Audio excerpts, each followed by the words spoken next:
technically the hysteria was over, but the shame never left. And I don't know, understanding Salem is never really an easy thing for, Americans to really understand, but this kind of thing happens all over the world, right? For centuries, people have been asking the same thing. How did this small town just fear turn these ordinary people into like a quasi Gestapo and, turn regular people into executioners? Some say that it's, faith in God gone too far. Others called it just a mass hysteria where, one person would have this panic and this anxiety that would spread to the next person and the next person. The girls might have started, with a real panic. Maybe they were having night terrors, or maybe they liked the attention, or maybe they were coerced by their parents to rid the town of evil. Either way, once the people believed them, it was too late. And then not to mention, the old politics of Salem that really fueled a lot of these grudges, right? This town had been simmering for years over land and money and pride, and all these people coming to this town trying to, get wealth and create a life for themselves. The trials really gave them permission to aim their anger somewhere, right? And then not to mention, the sexism that existed in the colony at this time. Most of the accused and most of the people convicted and executed were women who just didn't really fit the mold, right? Widows, independent women, outspoken women, women that wore clothes that men didn't like. They were just witches, and it made it way easier than controlling them. And the world beyond Salem wasn't calm either, right? The colony had been attacked. The leadership was shaken.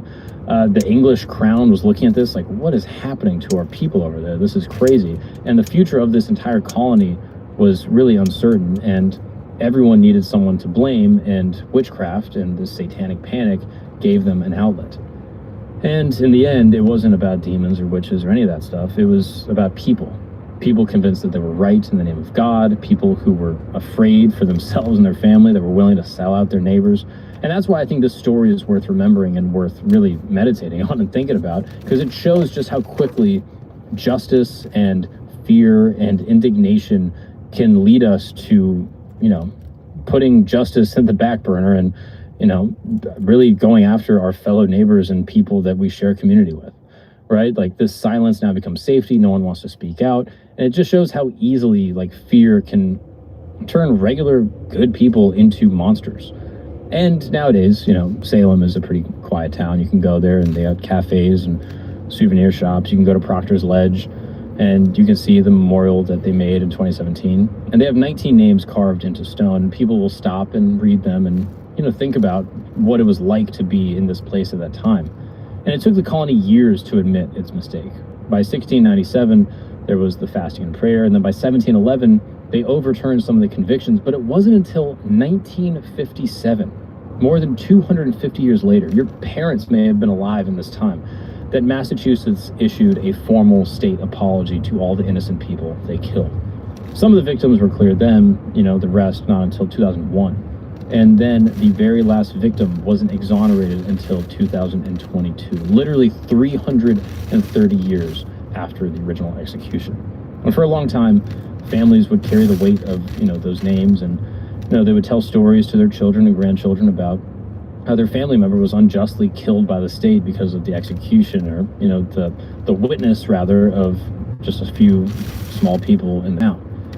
Now, these names are just sort of ghosts that you see in, plaques in museums, and Halloween, people will go there with witches' hats and sort of, play, almost like play it up like it's a tourist stop. And I get, it's fun. Like, I would do the same thing. And other people say that it's like, healing and, taking back sort of this, quasi-misogynistic sort of moment in American history. Others say that it kind of cheapens and it creates a mockery of this terrible tragedy that happened.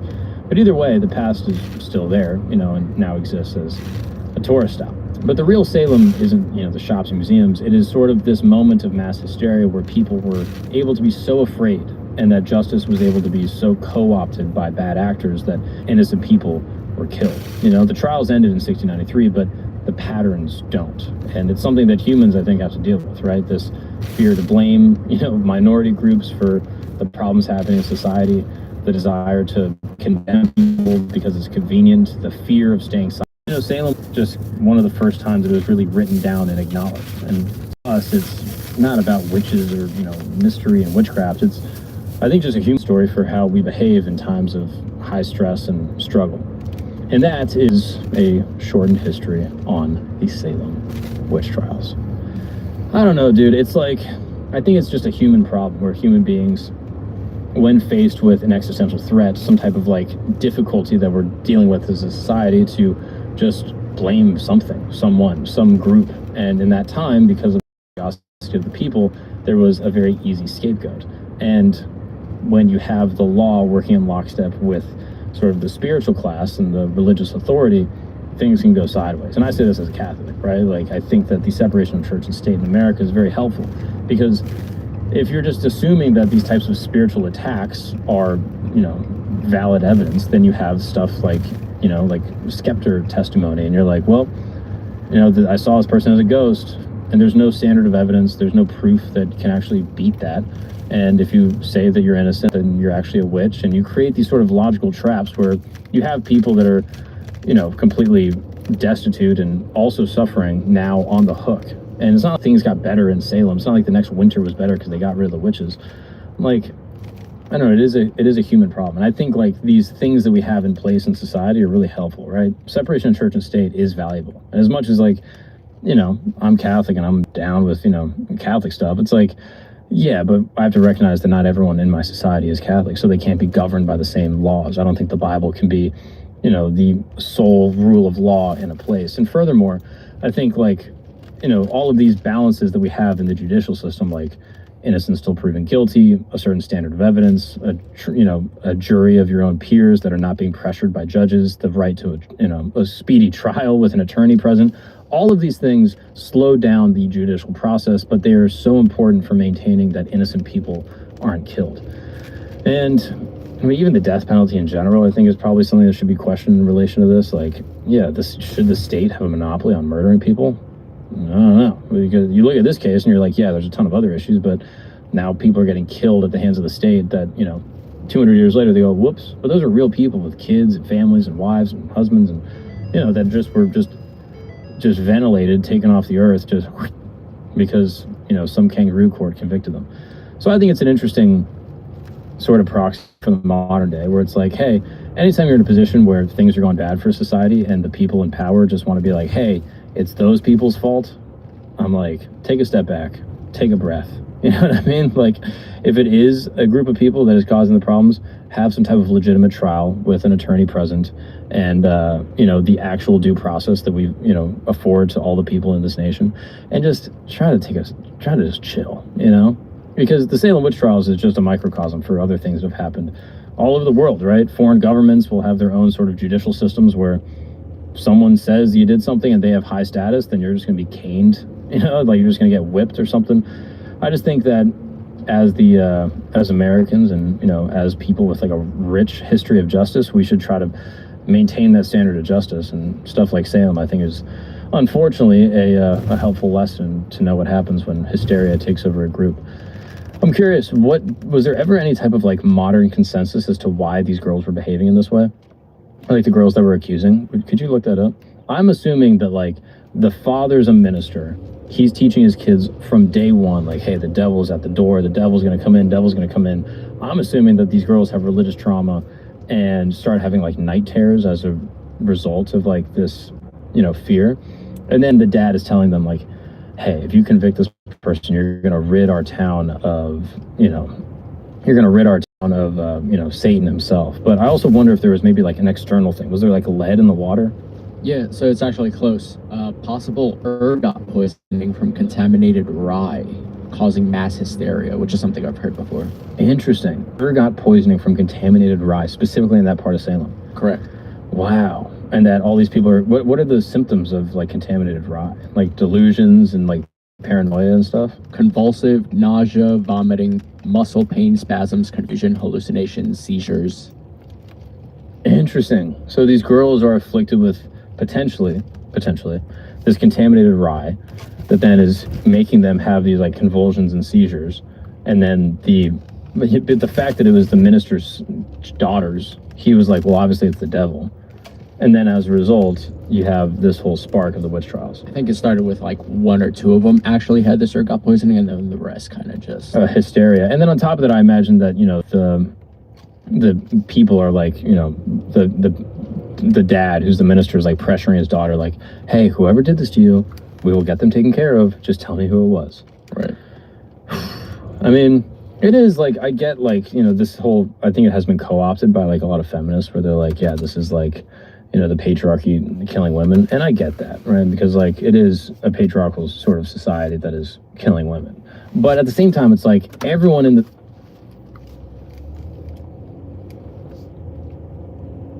town was complicit. You know, like women are snitching on women. Like all of the testimonies that's basically putting all these people to death are women themselves. So like, I think the lesson shouldn't be like men are mean to women, which they are. I'm not doubting that. But I'm suggesting that this is a human issue that all human beings need to be aware of in the event that, not literally this happens again, but like we get to another point where the state, the government is trying to convince people to snitch on each other. And I think ultimately the working class needs to rise up against the elites. That's maybe more the lesson that I think we can take from this, that, you know, the ruling class is ultimately trying to blame all of their shortcomings on the people and get us to fight. And we need to have solidarity. Also, the play or the book is really good.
The movie is even better, if you ask me. Daniel Day-Lewis is John Proctor.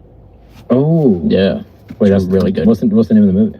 The Crucible. The Crucible. Yes. I've heard of this. I should probably watch that. It's great. It's pretty fire. One of his best performances. Maybe I'll peep that. Maybe I'll check it out. I really gotta start watching movies. Anyway, guys, this has been another episode of Camp. I appreciate you guys supporting. As always, you can check out Religion and History Camp, where I focus on those topics specifically. Also see me on the road, Mark Gagnon Live. Also check out the merch. If there's anything I missed on this topic, you know, again, I'm not an expert in, you know, American colonial history. So if there's any parts that I overlooked, please don't hesitate to correct me in the comments. And furthermore, just comment what you think. Please drop some comments on me. The top comment on this video will be getting some free merch. We'll hook you up some way or another, especially in the holiday season. We got all sorts of holiday merch dropping. And I just appreciate you guys for supporting this little community and keeping the lights on, keeping the fire burning here at camp. Thank you guys so much for joining me, and I'll see you next time. You can't find a ranch style with a view. And a mom-in-law suite. More realtor agents recommend realtor.com. With their expert new search tool, just search it like you'd say it. Room for mom. And Reba. Make it real with realtor.com. Welcome to the Not for the Weak Home Calisthenics Workout. These sessions run no more than 15 minutes a day. Zero equipment required. Answer the questions after this video to unlock your personalized program. Right now, move with me, match my reps, and prove to yourself you can handle anything. Narrow split squat. Anyone can crush this workout, even if you haven't trained in years. Kneeling, just start. Once you do, you won't be able to stop. Reverse plank march. In 1 week, you'll feel lighter. In 2 weeks, you'll see real changes.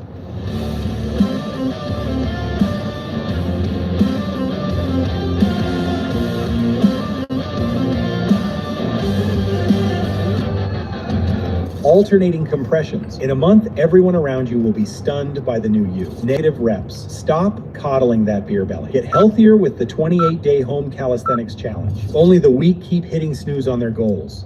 The strong-willed have already joined us. Are you in? 1692, Salem Village, Massachusetts. This tight-knit Puritan community lived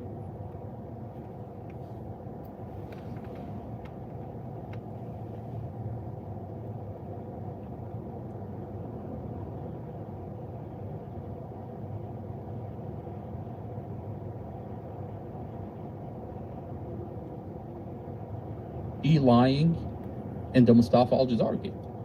Court docket. Let's hear what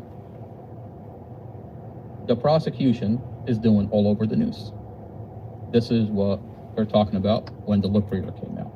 Plan for tonight, newly released dash cam video shows the seconds before a car crashed into oncoming traffic and killed a woman and her young daughter. Now, the man who has been jailed for more than a year, accused of intentionally causing that crash, may soon bond out of jail. He faces 2 charges of second-degree murder. Northern Virginia Bureau Chief Julie Carey was in court today when prosecutors presented evidence, including video from that dash cam. And we want to warn you, some of what you're about to see is disturbing. So, at that point, when you're into it, they released portions of a dash camera, 3 seconds, but they won't release the whole dash camera. And they tell you that we got a lip reader. At that point, they're not telling you that they found brake failure. At that point, they're not telling you that Mustafa's foot is on the brakes the entire time. This file is sealed. The county sealed off the file. They have evidence that this is a car accident, but they sealed it.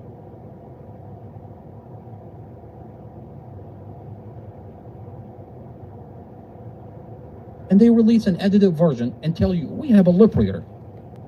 This is some of the dash cam video the prosecution played for the judge to try to convince him to keep Mustafa Al-Jazari behind bars. It shows the moments before his car crashed into oncoming traffic. This is some of the dash cam video the prosecution played for the judge to try to convince him to keep Mustafa Al-Jazari behind. You see that hemp cigarette right there? Let's hear what the prosecution is doing all over the news. This is what they're talking about when the lip reader came out. Plan for tonight, newly released dash cam video shows the seconds before a car crashed into oncoming traffic and killed a woman and her young daughter. Now, the man who has been jailed for more than a year, accused of intentionally causing that crash, may soon bond out of jail. He faces 2 charges of second-degree murder. Northern Virginia Bureau Chief Julie Carey was in court today when prosecutors presented evidence, including video from that dash cam. And we want to warn you, some of what you're about to see is disturbing. So, at that point, when you're into it, they released portions of a dash camera, 3 seconds, but they won't release the whole dash camera. And they tell you that we got a lip reader. At that point, they're not telling you that they found brake failure. At that point, they're not telling you that Mustafa's foot is on the brakes the entire time, this file is sealed. The county sealed off the file. They have evidence that this is a car accident, but they sealed it.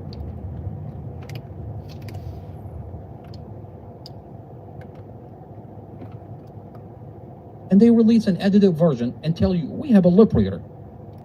This is some of the dashcam video the prosecution played for the judge to try to convince him to keep Mustafa out. The deep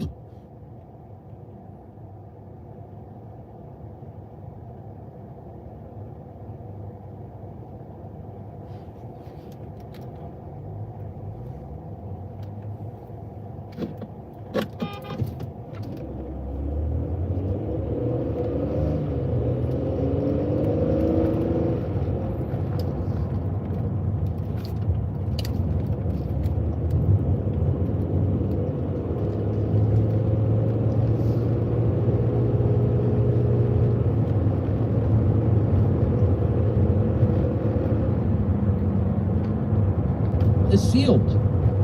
The county sealed off the file. They have evidence that this is a car accident, but they sealed it.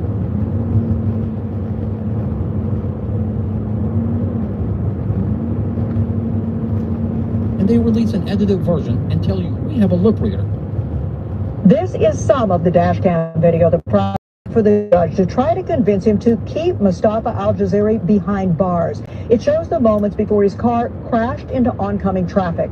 This is some of the dashcam video the prosecution played for the judge to try to convince him to keep Mustafa Al-Jaziri behind. You see that hemp cigarette right there? This file is sealed. The county sealed off the file. They have evidence that this is an accident, but they sealed it.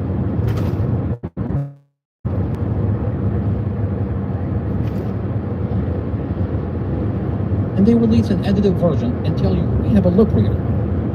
This is some of the dashcam video the prosecution played for the judge to try to convince him to keep Mustafa Al-Jaziri behind bars. It shows the moments before his car crashed into oncoming traffic. This is some of the dashcam video the prosecution played for the judge to try to convince him to keep Mustafa. Dorothy is a cancer patient, and she smokes hemp. To relieve her pain, she smokes hemp.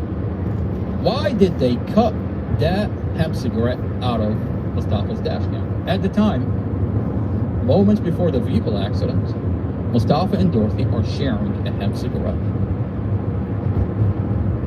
Passionately sharing a hemp cigarette. The toxicology report showed that it was a hemp cigarette. Dorothy is a cancer patient, and she smokes hemp. To relieve her pain, she smokes hemp.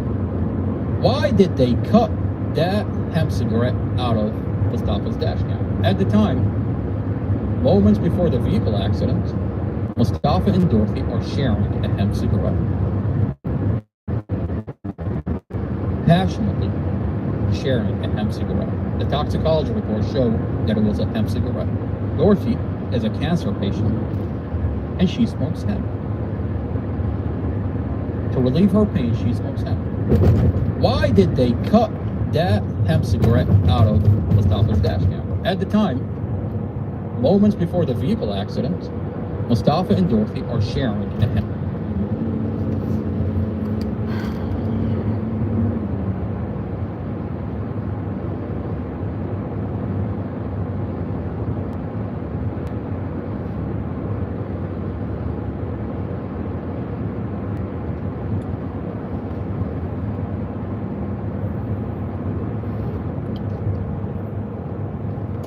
and strict way of life. The Puritans settled in Salem about 70 years before the outbreak of the Salem witch trials. They had fled England. And strict way of life. The Puritans settled in Salem about 70 years before the outbreak of the Salem witch trials. They had fled England, where they had been persecuted for their religious beliefs by the Anglican Church. Puritans are not fans of this church, not because it's too strict, but because it's not strict enough. They had established themselves in Massachusetts Bay, and they sought to build a godly city on a hill. Their first settlement, Salem Town, is a port city, but as the years go by, the settlers gradually move inland, and eventually they form Salem Village. But at some point, there's really a kind of a division that starts to take place between Salem town and Salem village. Salem town developed into a bustling port city with trading connections all over the region. In contrast, Salem Village is a poor, rural community. It's more than 500 inhabitants spread out over a much larger area and make a living mostly as farmers. The CE Shops, the interactive aspect of it, it's very easy to use, very user-friendly, just walks you right through the whole thing. I also like that I can't always do it all at once. It's against this backdrop that the stage is set for the most infamous witch hunt of all time.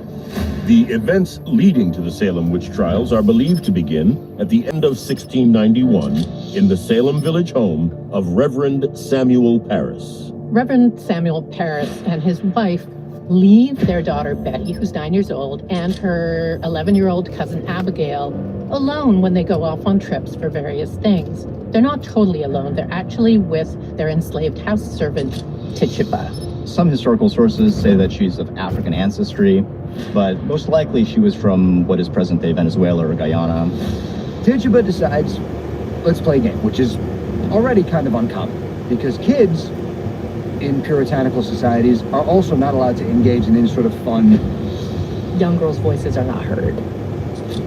Children are expected to be quiet and to listen to whatever their parents say and to grow up without personality. That's what was expected of the young girls in Salem. Tituba teaches them a game called the Venus glass. They would take an egg white and drop it into a glass of water and try to interpret the shape. And they thought that they would get some insight into who their future partner would be. But when they're looking in the glass, they see something that terrifies them, the image of a coffin. Soon after, in the midst of an especially bitter winter, Betty and Abigail both come down with what appears to be an unexplained illness. It starts with a fever, but then from there it progresses into very strange forms. They become catatonic. They start hiding under furniture. They start barking like dogs, and they feel like all of their bodies. And nobody has a clue what's going on with these girls. February 1690, with no improvement in their condition, the Parris girls accuse Tituba of bewitching them. A court is convened in the town of Salem. Tituba is brought before a court, before a council, and they ask, are you a witch? Did you bewitch the Parris girls? One of the peculiarities of the Salem witch trials is that those who confess are granted clemency. If you maintained your innocence, you were found guilty, then you were put to death. Tituba understands this. She can read the room pretty easily. So she confesses, yes, I am a witch. I bewitched these girls. Tituba testifies that she does something called signing the devil's book. And she says, further, it's not just her, there are other people that she knows in the town who did it too. Who they were, nobody exactly knew. And it breeds an atmosphere of paranoia and anxiety within the village that spurs further denunciations. Over the course of the 3-day trial, Tituba will go on to name several women. So these women are thrown in jail, but the accusations don't stop. The next wave of people that are accused and arrested are both men and women. It's not just one or the other. Ultimately, more than 200 men and women wind up accused. Over 50 confess and are committed to prison. 20 refuse to confess and are executed. The key question of the Salem witch trials is what caused these afflicted girls to start falling into these fits? The politics of the small village are very neighborhood-based. In an environment like this, you have to depend on your neighbor in order to make it past all the immense challenges of life at this time. Everything was very close-knit. There wasn't a police force. Everybody just knew everybody else's business. But behind all of this hysteria, behind all of this gossip, behind all of this everyone being in everyone's business, in the background, there's something that's been brewing for about 20 years. And it's going to come to a head right around the time of these witch trials. One factor in the Salem witch trials is the feud between the Porters and the Putnams. The Putnams are an old, extremely conservative farming family, while the Porters run the local sawmill and are newer and more liberal in their outlook, with stronger links to nearby Salem town. In 1672, a dam that's owned by the Porters breaks open and it floods land that belongs to the Putnams, and so the Putnams will actually file a lawsuit against the Porter family for damages. It causes immense tensions between these two families because the fields and the fertility of the fields is absolutely central to their survival. Tensions between these two families came to a head when it was time to elect a new religious leader. The Putnams felt that the people in Salem Township were becoming more and more liberal, and they wanted to preserve the traditions that exist in Salem Village. And so they bring in this more conservative, more authoritarian minister. Samuel Parris is stern. He's very fire and brimstone. He is a fundamentalist at a time when we would have thought they were all fundamentalists. Samuel Parris becomes a lightning rod for controversy within Salem Village. He's bombastic, he's pompous, he's loud. Many people don't like him. Once established as minister, the village splits further over his accommodation and expenses. 26 members of the village council, 11 of whom are Putnams, vote to give the Reverend's family a house, a barn, and 2 acres of land. The Porters believe that installing Parris is a bridge too far. They're unwilling to pay for what they see as large-scale expenses for Samuel Parris and his work as religious leader. The Porters also decide to remove members of the Putnam family off of the governing board for Salem Village.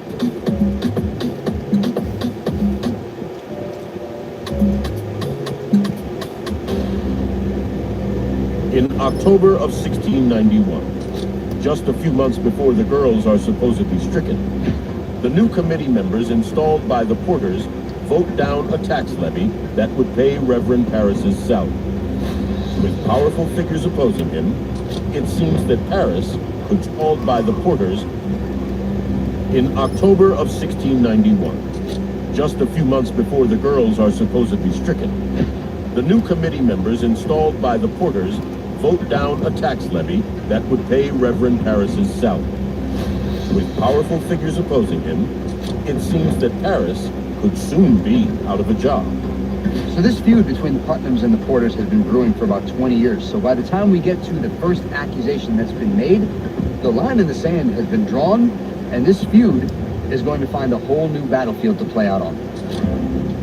In all, 8 members of the Putnam family are either accusers or part of the team prosecuting the suspected witches. Thomas Putnam files 12 legal complaints and testifies against 24 individuals who are accused of witchcraft, but his daughter Anne takes it all one step further. Anne Putnam, in the end, actually levies accusations against 48 people, so nearly 1/4 of all the people who get accused of witchcraft in Salem Village. Now, in response to all of these testimonies made by Thomas Putnam and his daughter, the Porters come out and try to start mobilizing the villagers of Salem to try to put a stop to these witch trials. As they're trying to mobilize these villagers, subsequently, 19 of their friends end up being accused of witchcraft. The legal system in Puritan New England gave essentially those accused of witchcraft no way to make an effective defense. If you were pointed at and called a witch, that was an accusation and you were immediately put on trial. There are people who think that it's entirely possible that the Putnams and Reverend Parris were responsible for more or less manipulating their kids into making these kinds of accusations. From the Putnam's perspective and from the Parris's perspective, this is a great thing, because not only do they get to eliminate their enemies by accusing them of witches and potentially killing them, but they also create a kind of hysteria that brings people closer to their fundamentalist viewpoint.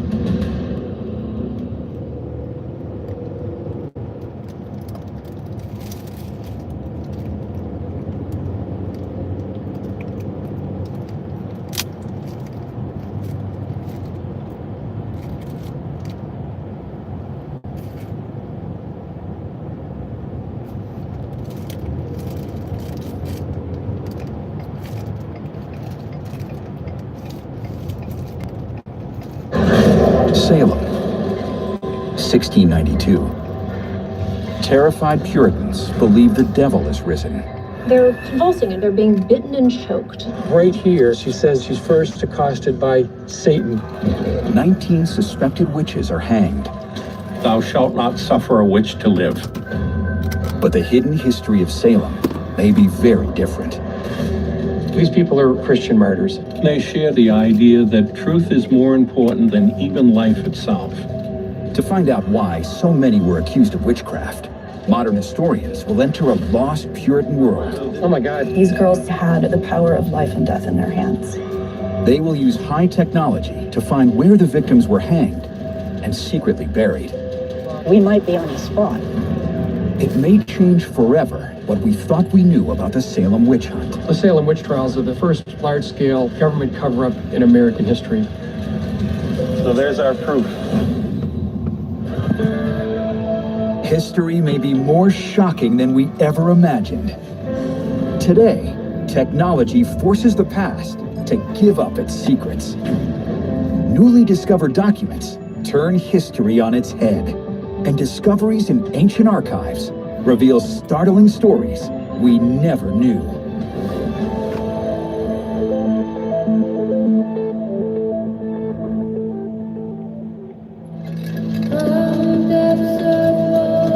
August 19th, 1692. A huge crowd gathers to watch 5 witches being hanged.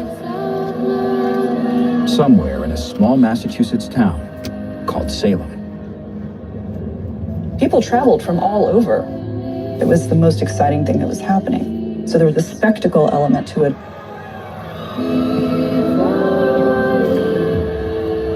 The Puritan colony of Massachusetts is in the middle of a panic over suspected witches.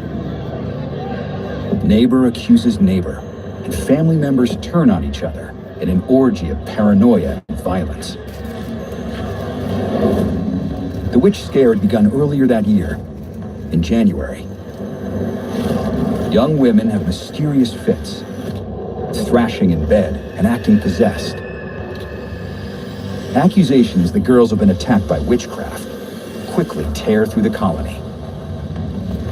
The local ministers believe that the devil is at work. The wiles of the devil, the worst of all evil. The court takes action to protect the town. All witches shall be prosecuted and hanged. This is the 3rd day of executions that summer, but today's are unusual. For the first time in Salem, 4 of the accused are men. One is a Puritan minister. Another is a prosperous, church-going husband and father named John Proctor. John Proctor is the first man to be accused. He's a tavern keeper. He's on seemingly good terms with everyone. He's a pretty successful sort of fellow, and very much a God-fearing Christian. That an upstanding Puritan churchgoer like Proctor is about to hang shows just how fevered the witch hunt has become. He is the last to die that afternoon. To be the last one to be executed on a particular day meant you had to watch everybody else be executed. Proctor protested his innocence and his unwillingness to die before the gallows, that he was an innocent man.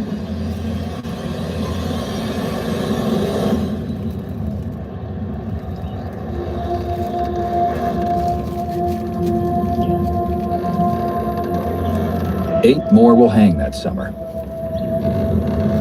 Then, almost as quickly as it had begun, it is over.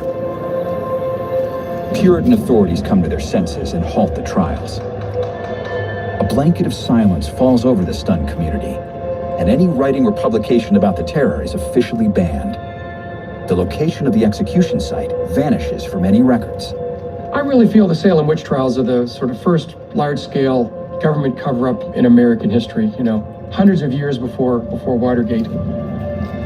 That cover-up is launched in the fall of 1692, when the governor of the colony, Sir William Phipps, bans any writing or publication about the witch hunt. Books were reported burned in Harvard Square.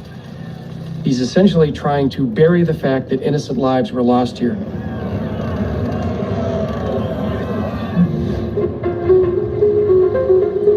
Even today, in a town made famous by the witch trials, vital information is missing, and questions lie unanswered.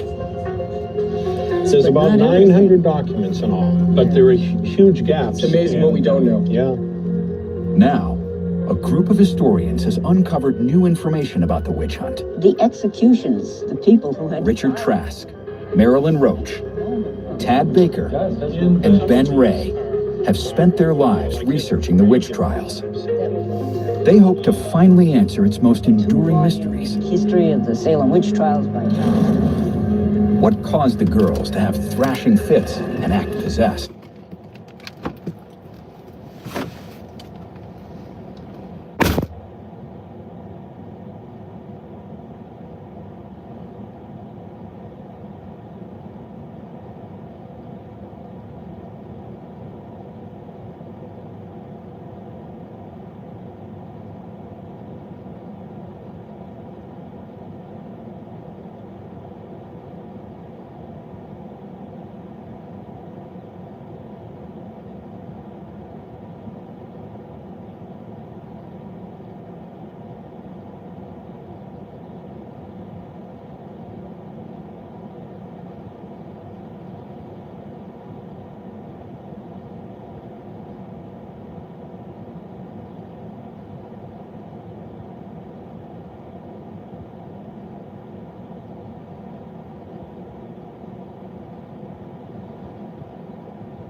fits that no one can diagnose.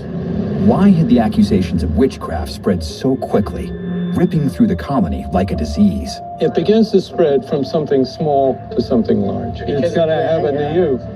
And where was the location where those witches were so publicly hanged? Can be seen. We had the narrative, but we didn't know where the narrative came to its most vicious conclusion. Finding the long-lost hanging site could write a final missing chapter in Salem's history. Salem, the witch city. People don't realize that this is built on the death of 19 Christian martyrs. I think it's really important that this site be found and identified. The place is worth preserving as a memorial to what happened, could not have happened. And there were victims from Salem. Richard Trask runs the Peabody Archival Center. He grew up here and is a direct descendant of executed witch John Proctor. The location of the execution of the accused witches, which should be such an important place, was kind of lost to history. This is... One book about the trials did escape the Puritan censors. It was published in London 8 years after the hangings. More Wonders of the Invisible World by Robert Califf. He was a man who thought injustice was being done and he was going to record it. Civil magistrate. Califf's book gives even more importance to finding the lost hanging site. He reported that immediately after the executions, the bodies were dumped nearby in a shallow grave. This is Califf talking about the execution. And he was cut down, he was dragged by the halter to a hole or grave between the rocks, one of his hands and his chin, and a foot of one of them being left uncovered. If the hanging site can be found, it's possible that remains of the accused witches still lie close by in unmarked graves.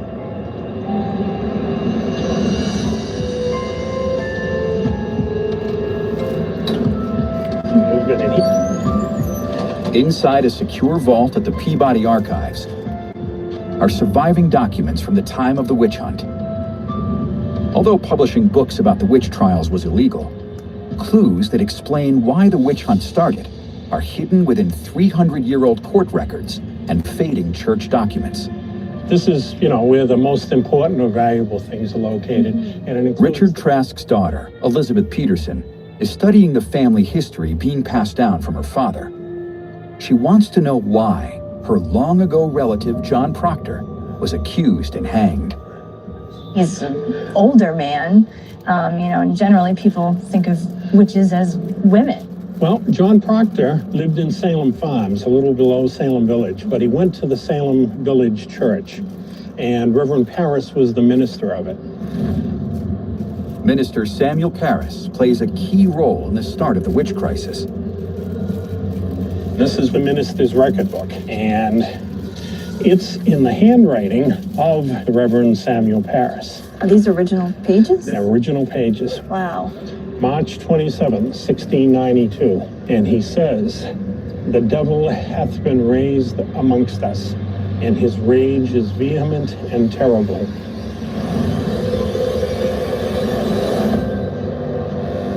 The Reverend Parris left more than just words in Salem Village.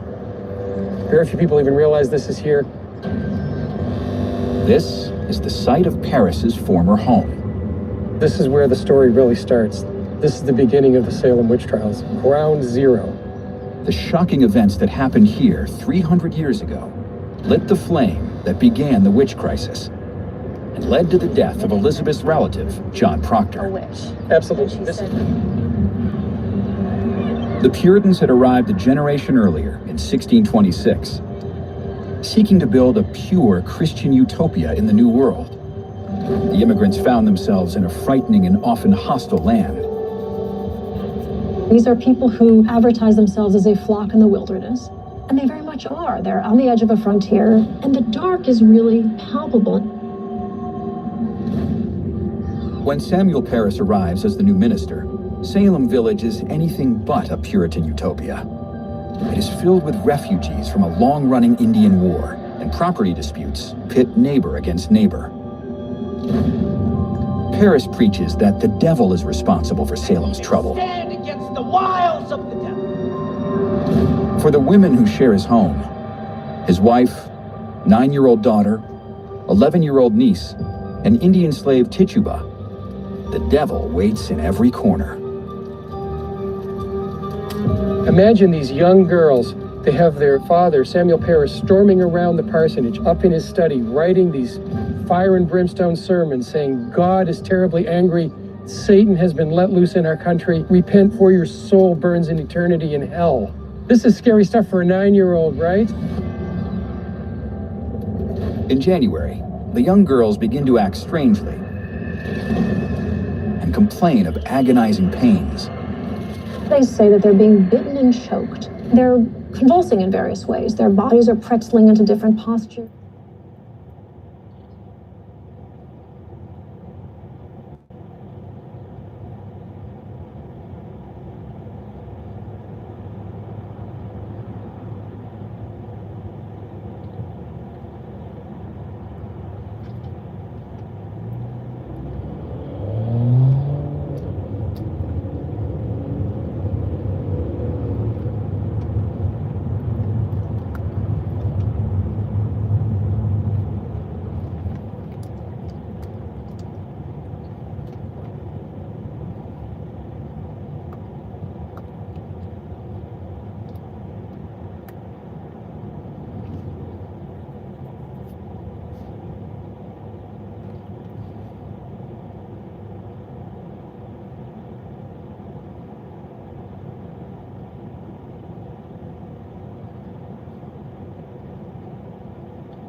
One of them runs into a fireplace.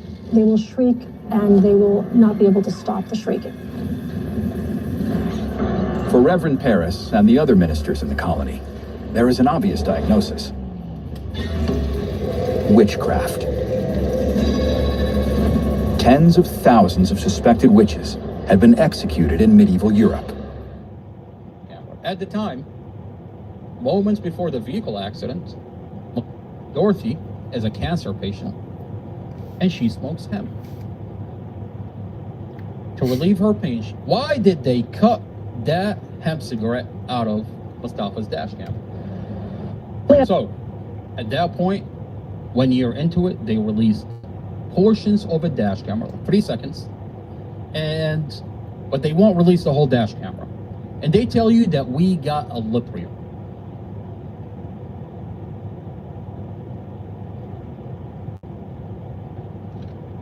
And they release an edited version and tell you, we have a lip reader.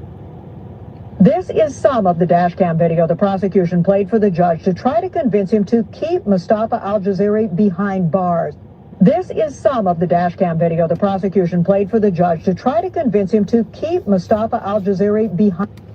You see that hemp cigarette right there? Why did they cut that hemp cigarette out of Mustafa's dash camera? At the time, moments before the vehicle accident, Mustafa and Dorothy are sharing a hemp cigarette. Passionately sharing a hemp cigarette. The toxicology reports show that it was a hemp cigarette. But on NBC4, when they release it, they cut all of it out. They want to tell you that they're arguing inside the vehicle, but they're sharing a hemp cigarette. And that's why when the full dash camera came out, they can no longer use that lip reader. Because clearly that lip reader is bullshitting and telling us there's an argument inside the vehicle.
The big problem in the 17th century is that witches are real. Everyone believes in witches. Ministers, university professors know that they exist.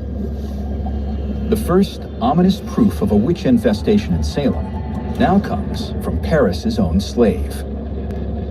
For reasons we'll never know, Tituba admits to being the devil's agent and casting a spell on the girls in Paris's home. It will be her confession that will really make the crisis take off, because once she says, I am practicing witchcraft, it's very hard for anyone to deny the existence of it in the community. What actually started all this was inside this parsonage. It's right here that Tituba says that she's first accosted by Satan, who forces her to afflict the girls. The stage has been set for a plague of witchcraft, unlike anything the New World had ever seen. Witches were traditionally female and lower class. John Proctor is an upstanding businessman and church, the wife and 16 children. So why is Proctor accused of being a witch?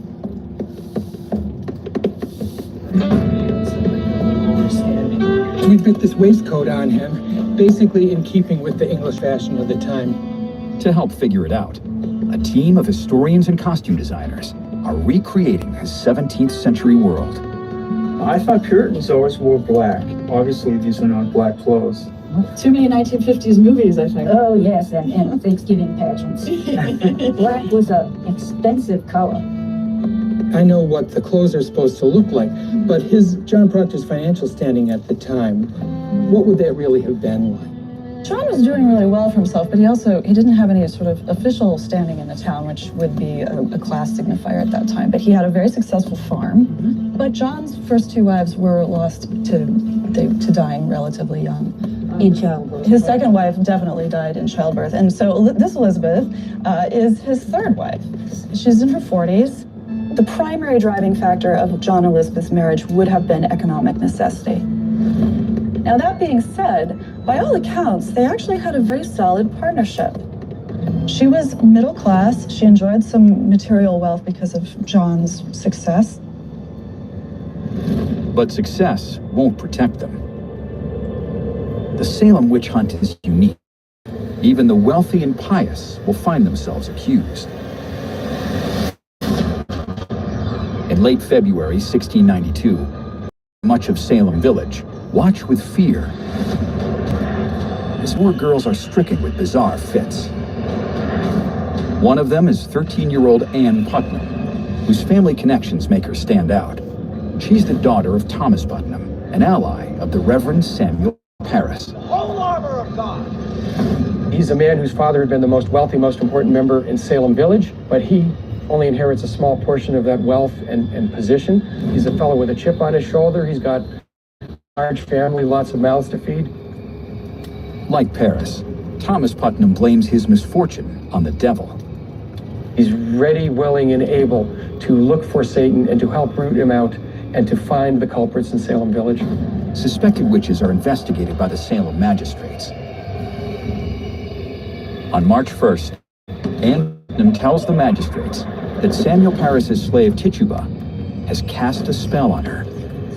I saw the apparition of Tituba, which did torture me by pricking and pinching. Ann Putnam also accuses two other women in town. They named Tituba and the two neighbors, Sarah Good and Sarah Osborne. Like Tituba, neither Sarah Good nor Sarah Osborne have money nor many friends in the village. They're pretty much the first three people you would have voted off the island way. If the accusations had stopped here, we probably never have heard of the Salem witch hunt. But that March, the afflicted girls turn on a very unexpected target, a well-regarded church member, 71-year-old Rebecca Nurse. Rebecca Nurse was a Puritan saint. She was a very devout woman, a beloved grandmother, and a staunch pillar of the community here. The Putnams had long feuded with the Nurse family over property boundaries. In March, Thomas Putnam files a complaint on behalf of his daughter against Rebecca Nurse. Some historians suspect Putnam is fanning the flames of the witch crisis for his own ends and may secretly be telling the other girls who to accuse. Thomas Putnam seems to play a role as the man behind the curtain here. Does he suggest names to them? Someone's been suggesting, if not directly, whispered comments as to who would be bewitching the girls, so they know names. John Proctor watches the accusation of Rebecca Nurse with growing anger. He didn't believe in witchcraft, or at least he didn't believe in what was happening in Salem Village as witchcraft. Soon after the possessed girls accuse Rebecca Nurse, Proctor's own servant Mary Warren begins to have fits. Whatever the reason for Mary Warren's fits, Proctor wants them to stop.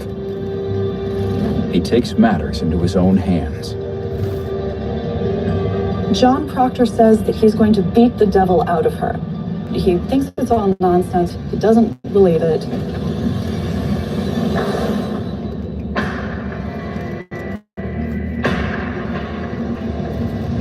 Such a beating is nothing unusual. Women were dominated by men in Puritan New England, with children and servants at the bottom of the social ladder. What would life have been like for a servant girl? There's a lot of work that needed to be done. So you would be sun up to sundown, constant, I would think. The Puritans didn't have a sense of teenagerhood the way it's like a special life stage right now. In The Crucible, Arthur Miller's play about the Salem witch trials, John Proctor has an affair with one of the first young accusers, Abigail Williams, and that leads to his undoing. That is definitely not what happened. The affair between John Proctor and Abigail Williams is a figment of Arthur Miller's fevered 1950s male imagination. The real John Proctor was around 60. He was not in his mid-30s. And the real Abigail Williams was around 11. She was not a 17-year-old temptress. But does Proctor have an affair with his own Mary Warren? John Proctor is a very complex band. And Proctor's age when he beats her?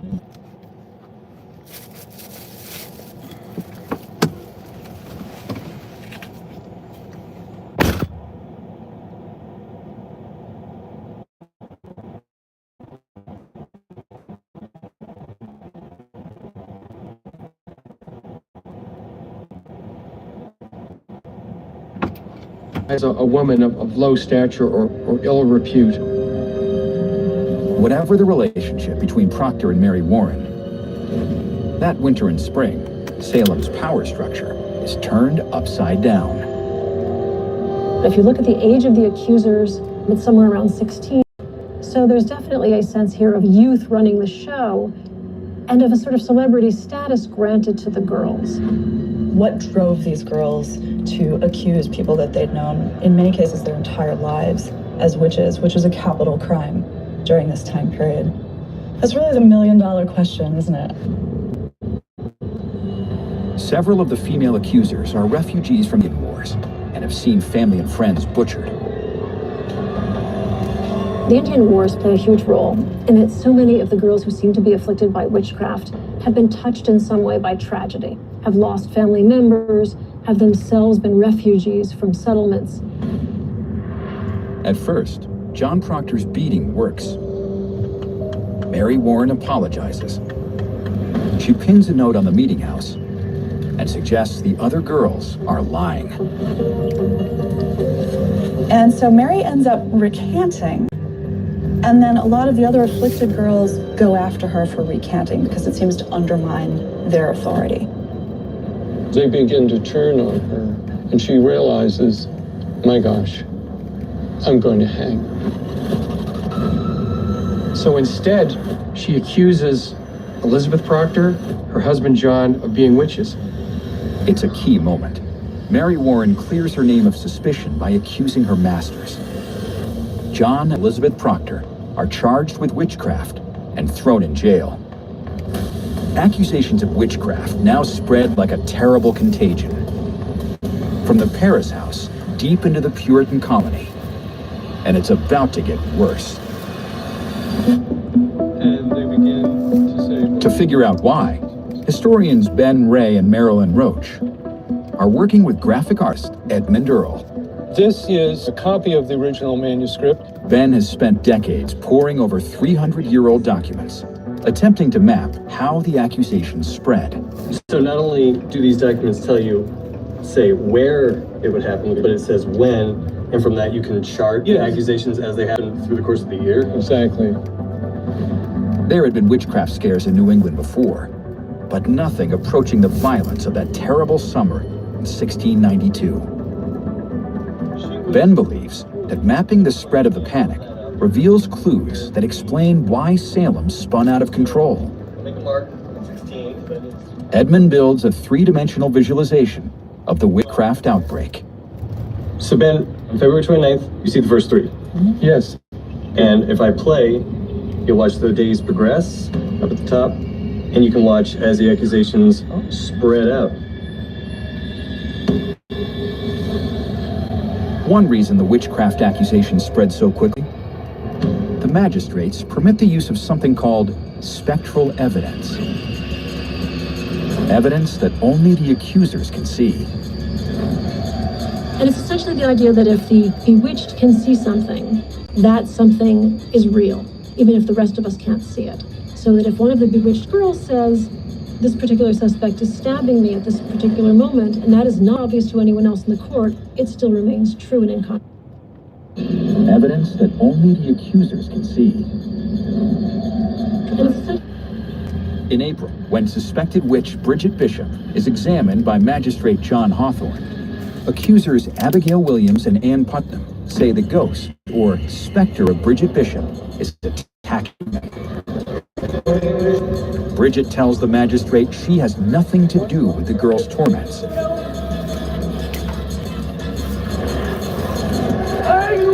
Bridget Bishop is found guilty and hangs on June 10th. She's the first accused witch to die. It's a key moment, visible on the map. Do you see a pause? There's nothing new appearing on your screen, right? There's an important transition point here. There's a pause. After Bridget Bishop is executed on June 10th, there's something significant going on there. They're beginning to doubt. The map suggests the authorities are concerned. The judge in charge of the special court trying witches, William Stoughton, is a hardliner. He's in favor of spectral evidence.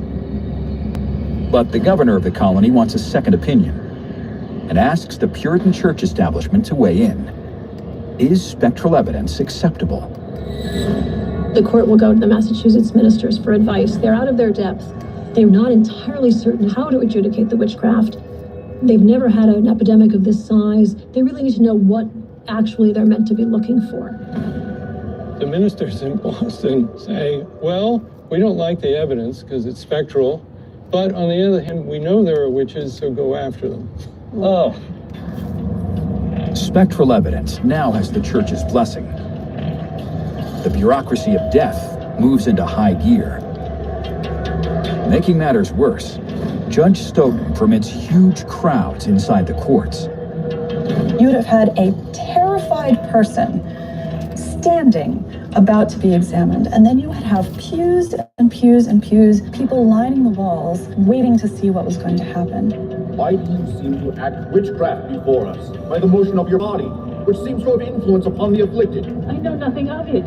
Hunting witches has become a spectator sport. And it's been argued that one of the reasons that the accusations become so fantastical, with the afflicted girls fainting, screaming, is that the people coming and wanting to see the performance of this behavior encourage the afflicted girls basically to play it up because of the attention. Ben says the map reveals another key factor gleaned from the 300-year-old documents.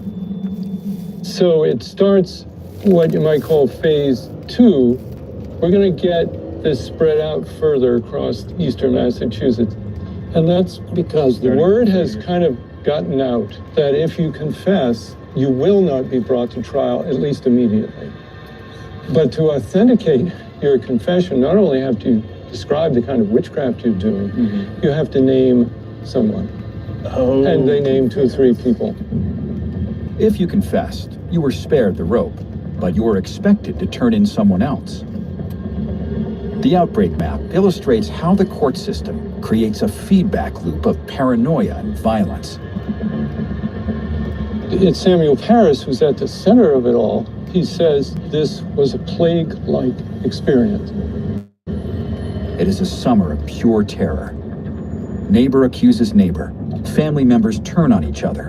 And on July 19th, 5 are hanged, including 70-year-old church member Rebecca Nurse. And the number of men, women, and children in prison keeps growing. The jails of Massachusetts are full to bursting. There have never been this many witchcraft accusations in the entire rest of Massachusetts history. Blacksmiths are busy forging shackles to restrain the accused. All right, you gonna help me? Because I don't know that I can even do this myself. One of the accused witches in prison is Elizabeth Peterson's long-ago relative, John Proctor.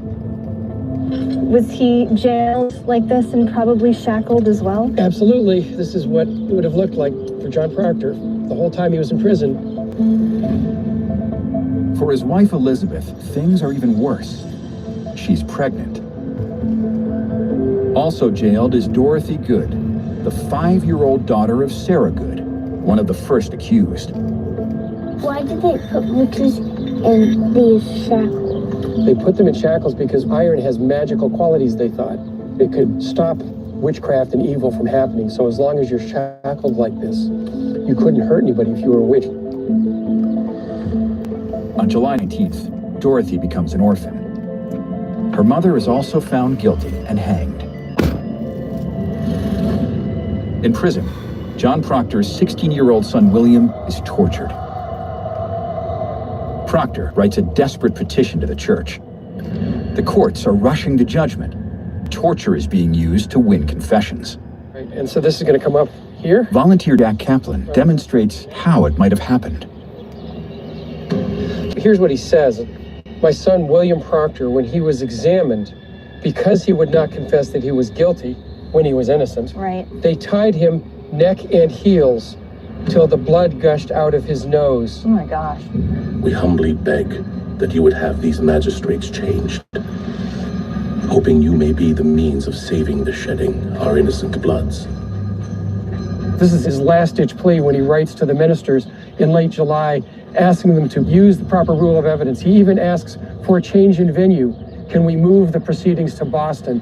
But his pleas fall on deaf ears. On August 5th, the special court preserves its nearly 100% conviction rate, finding John Proctor and his wife Elizabeth guilty. 2 weeks later, Proctor finds himself riding in a cart to be executed. It takes him and the 4 other accused witches through the streets of Salem. There must have been a great crowd. People would have been all along the route and maybe following it to see what happened when they get to the gallows. A huge crowd gathered to watch the accused die at a site somewhere in this town. They were about to witness the darkest hour in the history of Puritan New England. The Salem witch executions would have been horrific. So most hangings back then were short distance hanging. Ralph, how high off the ground do you think they Dr. Ralph Riviello is a specialist in forensic medicine. Unlike what we know nowadays about hangings, where it's done to break the person's neck, to have a merciful death, this is far from it. So it's not a quick death? No, it's not. It's actually strangulation. Before Proctor's own execution, he'll watch 4 others hang. The most shocking of which is a Puritan minister, George Burroughs. Our Father, which art in heaven, hallowed be thy name. Thy kingdom come. Thy will be done on earth as it is in heaven. Burroughs stuns the crowd with his final words. He manages to say the Lord's Prayer while on the ladder. The effect of that is hard for us to understand, but to a 17th century New Englander, a witch was unable to utter the Lord's Prayer. But deliver us from evil. The prayer, spoken from the hangman's ladder, is nearly too much for the crowd. There will almost be an attempt to intervene and to stop the execution. Instead, another Puritan minister, Cotton Mather, tells the crowd that reciting the Lord's Prayer is a diabolical trick. Mather will remind them that this is a meaningless act and that this is a very dangerous man, and the execution will proceed. Cotton Mather said, even the devil can be disguised as an angel of light just because he looks innocent, he's not. And then the hangman pushes Reverend Burroughs off the ladder to strangle. So that rope blocks the carotid arteries, jugular vein, the trachea, the windpipe. That period is followed by convulsions or shaking, seizure activity. The final spasms of agony could have been seen as evidence of witchcraft. I'm sure a lot of people in the crowd felt it was the demons or the witches leaving their body. Right. John Proctor would have witnessed all of that, and was soon thereafter to follow to his death. Finally, John Proctor, as unlikely a witch as could be, has walked up the hangman's ladder.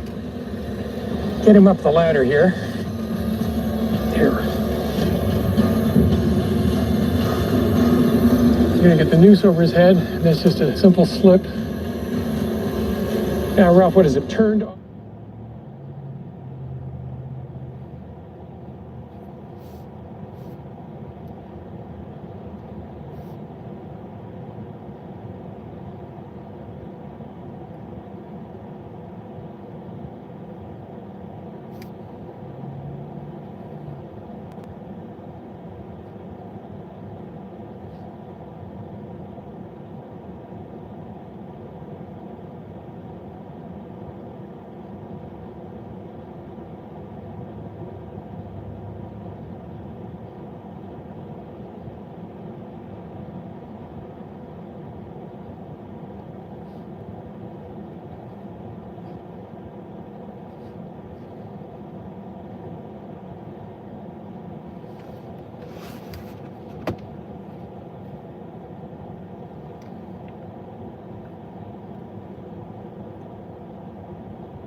As a cancer patient.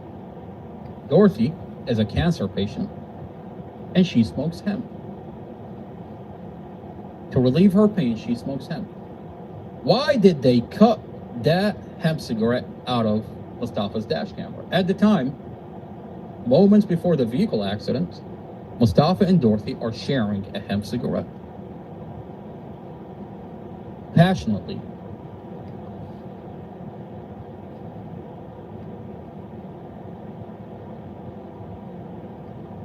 Are sharing a hemp cigarette. Passionately sharing a hemp cigarette. The toxicology reports show that it was a hemp cigarette. Dorothy is a cancer patient, and she smokes hemp. To relieve her pain, she smokes hemp. They cut that hemp cigarette out of Mustafa's dash cam. So, at that point, when you're into it, they released portions of a dash camera, 3 seconds, but they won't release the whole dash camera. And they tell you that we got a lip reel.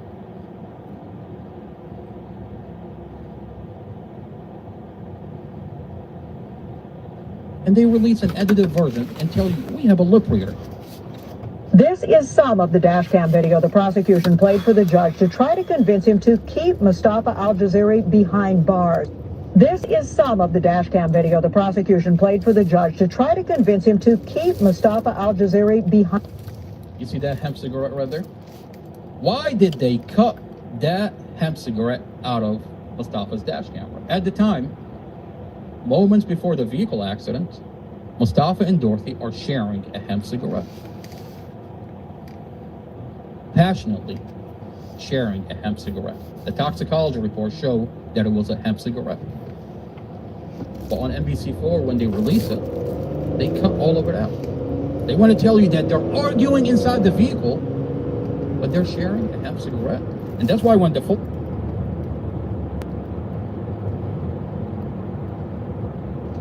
they don't talk about the home videos. They don't talk about what the ex-boyfriend says, that Mustafa doesn't know me. They don't talk about the hemp cigarette that they're sharing passionately inside the vehicle, but instead they remove the audio and they bring you a bullshit lip reader. Once this dash camera, the full dash camera, leaked, they can no longer use that lip reader. And as the car reaches an intersection, it veers left into oncoming traffic. Prosecutors. They don't tell you that the police inspected Mustafa's vehicle and found brake failure. Saying Al-Jazari did it intentionally. They don't talk about the home videos. They don't talk about what the ex-boyfriend says, that Mustafa doesn't know me. They don't talk about the hemp cigarette that they're sharing passionately inside the vehicle, but instead they remove the audio and they bring you a bullshit lip reader. Once this dash camera, the full dash camera, leaked, they can no longer use that lip reader. And as the car reaches an intersection, it veers left into oncoming traffic. Prosecutors. They don't tell you that the police inspected Mustafa's vehicle and found brake failure. Saying Al-Jazari did it intentionally. They don't talk about the home videos. They don't talk about what the ex-boyfriend. Now, question that we have. If the audio is not important, why did you get a lip reader? Well, if you had the audio, you wouldn't need a lip reader. Therefore, it is important. The audio is important. So why did you say that the audio is not important in the motion to dismiss? Only on 4 tonight, newly released dash cam video shows the seconds before a car crashed into oncoming traffic and killed a woman and her young daughter. Now, the man who has been jailed for more than a year, accused of intentionally causing that crash, may soon bond out of jail. He faces 2 charges of second-degree murder. We want to warn you, some of what you're about to see is disturbing. This is some of the dash cam video the prosecution played for the judge. The defense attorney. Let's play the one where.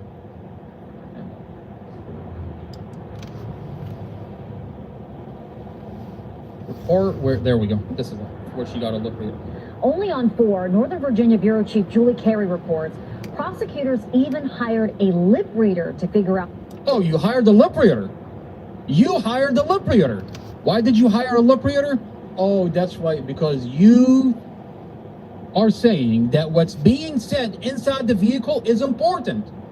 Why did you say it wasn't important in the motion to dismiss? Why did the judge rule that it's not important? What does that show about this prosecutor? What does this show? How impartial is the judge? Now, question that we have.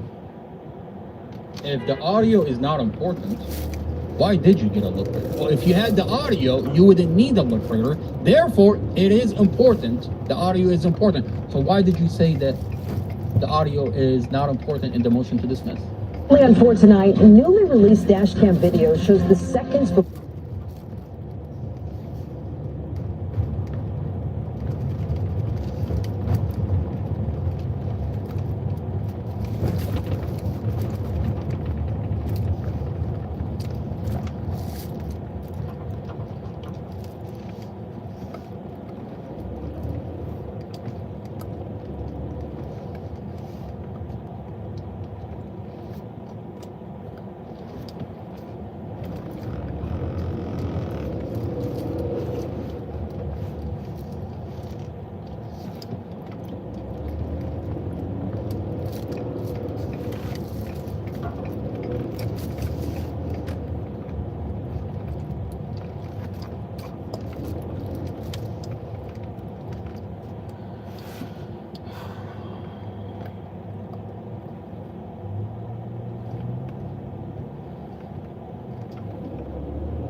Or is that the expression? Turned off the ladder, yes.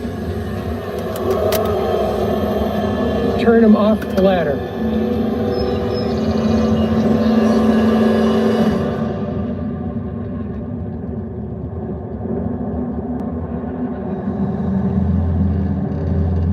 This is the place where Christian martyrs had been executed, where perhaps the best and the worst of Puritan New England had faced each other. The historians believe that if they can find the site, it will write a final chapter in the Salem story. For years, legend had it that the witches were executed at the highest point in town, a spot named Gallows Hill. A 19th century historian, Sidney Purley, suggested the location was lower down and closer to town. The historians agree. Gallows Hill would have been too steep for a cart and too far to attract a big enough crowd.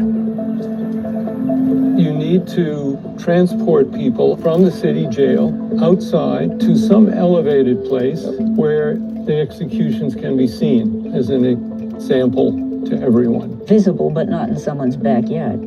I equate it to the crucifixion of Jesus, which took place outside the walls of Jerusalem at Golgotha, which is this rugged hillside. There was one document, which was the questioning of Rebecca Ames. Marilyn Roach has made a discovery in the 300-year-old documents. It's a courtroom interrogation of another accused witch, Rebecca Ames. She may have seen the hangings. She was asked if she was at the execution. She was at the house below the hill. She saw a few folk being executed. The house below the hill. House below the hill. So, By studying old maps, Marilyn thinks she's identified the house below the hill, where Rebecca Ames might have seen the hanging. 19-1. Number 15 and 17. So and he's number 19. Number 19. Well, so the house it's was a here. laundromat. Yeah, well. Rebecca is being taken to court along the main road. At the same time, the crowd is gathered to watch John Proctor and the other accused witches hang. Her guards, I think, didn't want to miss the excitement. So they put her in one of the houses in the vicinity, where she then observed people being hanged. In the 17th century, there were only a couple of houses on the street. Their map suggests that in 1692, this house would have had a clear view of high ground. Right over there, straight. But today, any view is obscured by trees. Is this really the long-lost hanging site? Behind an auto body repair shop? Off a busy street? Ben and Marilyn show their calculations to graphic artist Edmund Earle. So you're saying that you have records that there's one of these houses where you could actually see where the hangings would have been? Yes. We were most interested whether from this... So you're saying that you have records that there's one of these houses where you could actually see where the hangings would have been? Yes. We were most interested whether from this house, what you could see here. Edmund has taken the old maps and Ben's calculations and built a three-dimensional view of a 17th century world.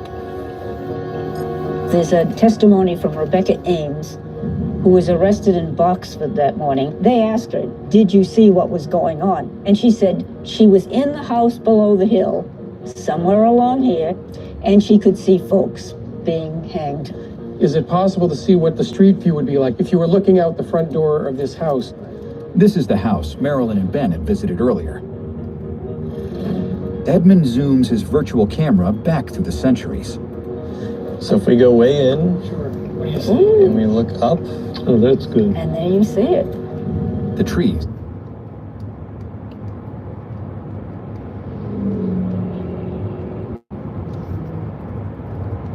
Stripped away, and the view of the high ground is clear. The team is almost certain they have located the long-lost hanging site. This is the view, guys. This is the vantage point from right in front of the house. Yep. There's people up there being hanged. Exactly. A three-dimensional graphic is one thing. Now they want to investigate the site itself. The location they identified now sits in the middle of a suburban development. So we must be close. Yep. We're in someone's backyard here. But it looks like it might be the place, doesn't it? Yeah, And look, yeah. there's a high ledge right there at the top. The high ledge would have been visible from the street below. This is the hanging site of the Salem witches. So we might be on the spot. For 300 plus years, it hadn't been marked. Hello. Tom Brophy, a retired fireman, grew up in this house, where stories have been passed for generations. When we were little kids, my parents and some of the neighbors used to say, watch this land over here, or someday it'll be very important. Witches, you know? So your family always knew They had heard the rumors that the original site was right in this general area. Wow. If this is the hanging site, are the remains of the Salem witches buried here? One 17th century book reported that the dead had been buried nearby. The witches were considered unclean, forbidden Christian burial, and dumped in a mass grave. He was dragged to a hole or grave between the rocks, about 2 foot deep. Now stretch the tape out to that tree down there. Geologist Peter Sablock is helping the team search for the rock crevice where the remains were thrown. The ground-penetrating radar he's brought fires electromagnetic pulses thousands of times a second. They bounce back when they hit different soil and rock layers to reveal what's hidden below the surface. As we're doing some readings, will this basically show us if there was some body buried? What it would show us is disturbed ground. And this is showing basically very little soil. Very, very yeah, little. yeah. The bedrock lies close to the surface, except in one place. You can see the whole stream of it. This is the crevice. That is the crevice. That is the best candidate. The dead were buried here, but the mass grave was shallow and never meant to be permanent. But none of those fractures extend deep enough to inter a body for 300 years. There is virtually no chance that there are any remains at all. It's just too close to the surface here. But that may not be where the Salem story ends.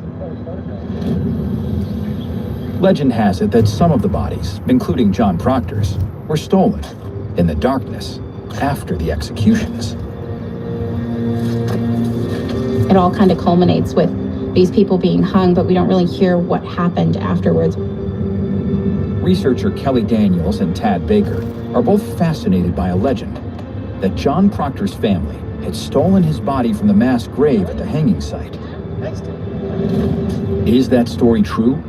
And if so, where had they reburied him? I've always been interested in these family traditions in families like John Proctor about coming to claim their loved ones and give them proper burial. Yeah, it's definitely a detective story. I think it's a solvable mystery. When she arrived at her new job at the Peabody Historical Society, Kelly discovered the research notes of a Salem investigator from the past. In the 1800s, William Upham had interviewed surviving relatives of John Proctor. He began talking to Proctor descendants, one of which mentions her aunt pointing to a spot on a rocky hill on this 15-acre plot and saying that was where our ancestor of witchcraft notoriety was buried. Modern tools allow for the next steps in a 200-year-old investigation. The best image is this satellite image that doesn't have too many trees, where you can actually see the property boundaries pretty clearly. Even the stone walls there. Spot right there. Marks the spot. The location is on land that Proctor once owned, off a main road through Peabody, near the local high school. Absolutely. This is the boundary line, right? So really marking the east corner of John Proctor's property. Yep. John Proctor had been guilty of witchcraft, a crime worse than murder. Removing his body for reburial would have been hazardous. This element of secrecy is almost purposeful on the part of the family members, at least directly after the witch trials. And John Proctor was buried in the rocks Right up in here is the northeast corner.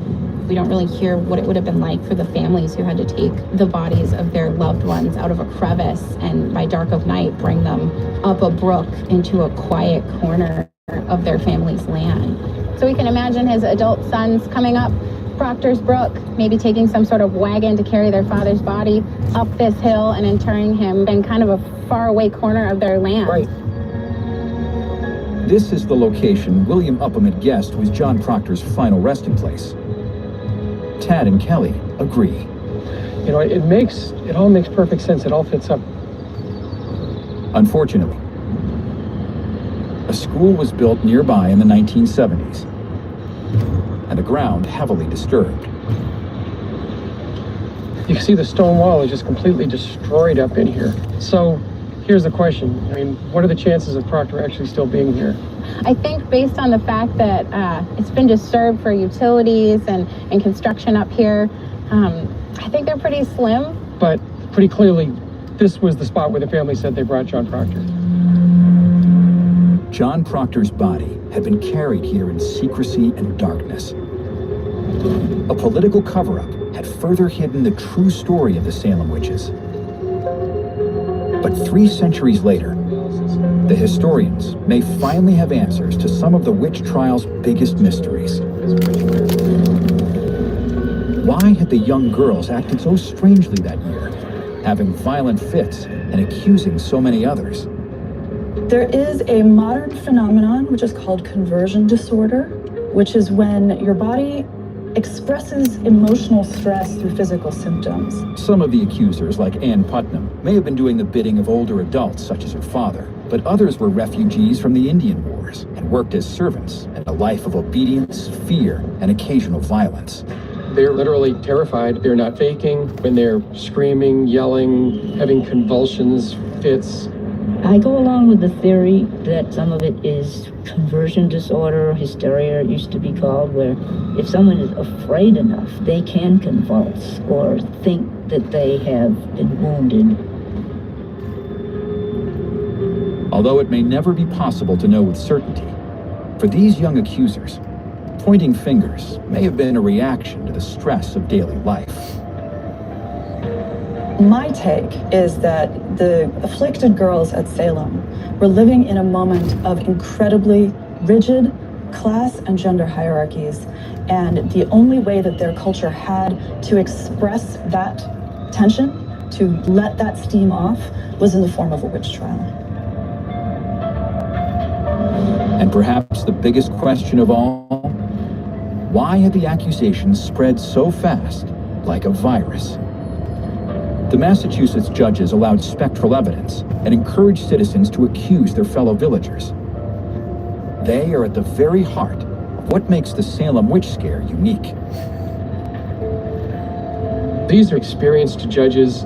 They've served in cases of witchcraft before where they'd let people go. So what caused things to change in 1692?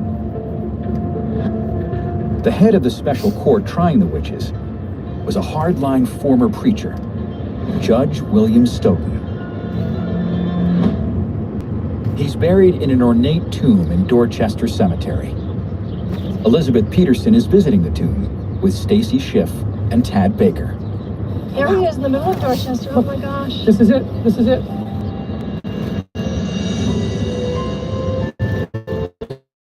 Teen witches, including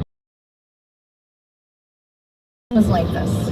He really clearly believes fervently that he is doing a public service. For Stoughton, this is a holy war. Indians are laying siege to the frontier. Satan is assaulting from within. And the authorities need to show England they can take a firm hand. He sees that Massachusetts needs moral reformation. We need to get back into church. We need to get out of the taverns, and that's how we're going to save the colony. On September 22nd, 8 more witches are hanged. By late October, growing criticism of the trials leads the governor to close the special court and begin emptying the jails of suspected witches. One of the judges on the court, Samuel Sewell, will later apologize for his role in the hangings. And years later, Chief Accuser Ann Putnam will also say she is sorry. But until his death in 1701, William Stoughton remains unrepentant. After the trials were over, he was asked, "What do you think about your role?" And he says, "I never had any question about it. I was doing God's work." And finally, where had the witch trial victims been so publicly hanged? Here, on a hillside in Salem, Massachusetts. On July 19th, 2017, the site was recognized with a memorial built just below the ledge where the accused witches were hanged. The shadow from Proctor's Ledge may be long and enduring, but it does not obscure us from that fuller understanding of our common humanity. The memorial is gratifying for the historians who helped find the hanging site. History is about place. I think the narrative comes to, in this place, a kind of ennobling conclusion, because these are people who transcend the rest of us. If people can be reminded of the real story, it should help, I hope, and do honor to the people who suffered. Those who escaped the hangman suffered too. Elizabeth Proctor survived because she was pregnant, but she spent the rest of her life fighting to clear her name and win restitution for herself and a son she called John. As many as 100 million Americans may be descended from those accused of witchcraft in Salem. And when you look at these 19, the thing that makes them unusual isn't their personalities, but the one thing they shared in common was the idea that truth is more important than even life itself.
The rocky ledge where the accused witches were hanged today is a memorial to those martyrs and a tribute to the many historians who would not let their story die.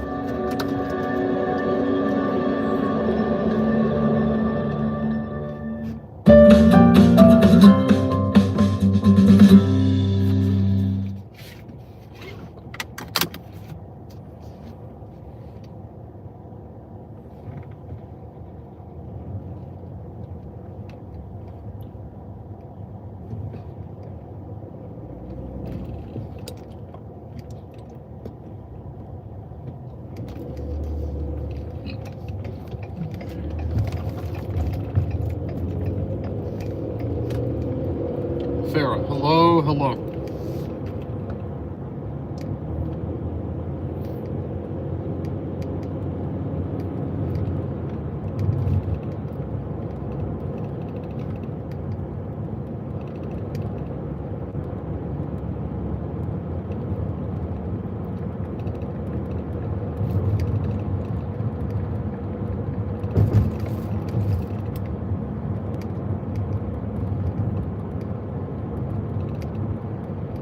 A Mockingbird. Chapter 1. When he was nearly 13, my brother Jem got his arm badly broken at the elbow. When it healed, and Jem's fears of never being able to play football were assuaged, he was seldom self-conscious about his injury. His left arm was somewhat shorter than his right. When he stood or walked, the back of his hand was at right angles to his body, his thumb parallel to his thigh. He couldn't have cared less, so long as he could pass and punt. When enough years had gone by to enable us to look back on them, we sometimes discussed the events leading to his accident. I maintain that the Yules started it all, but Jem, who was 4 years my senior, said it started long before that. He said it began the summer Dill came to us, when Dill first gave us the idea of making Boo Radley come out. I said, if he wanted to take a broad view of the thing, it really began with Andrew Jackson. If General Jackson hadn't run the creeks up the creek, Simon Finch would never have paddled up the Alabama, and where would we be if he hadn't? We were far too old to settle an argument with a fist fight, so we consulted Atticus. Our father said we were both right. Being Southerners, it was a source of shame to some members of the family that we had no sisters on either side of the Battle of Hastings. All we had was Simon Finch, a fur-trapping apothecary from Cornwall, whose piety was exceeded only by his stinginess.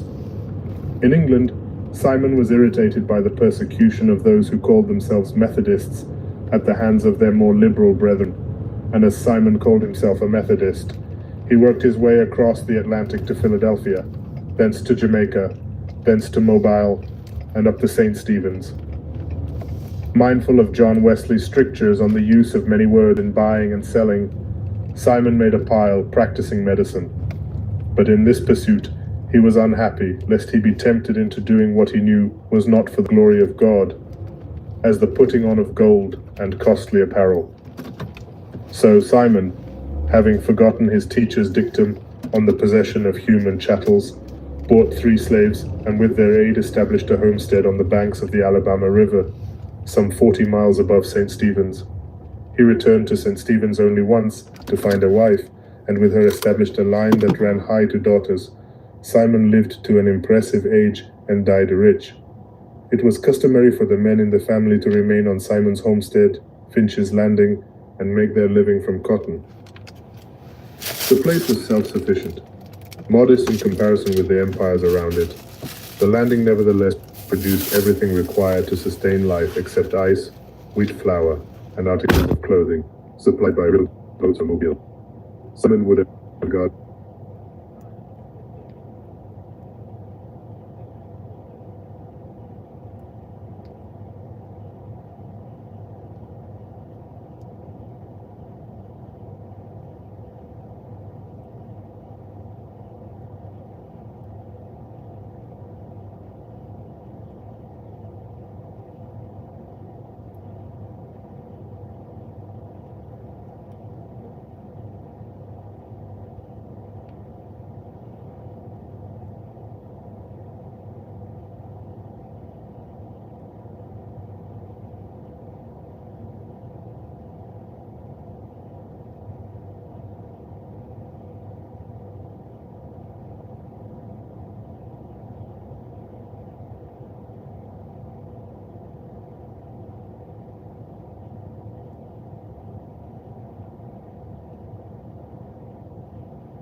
Finch's Landing, and make their living from cotton.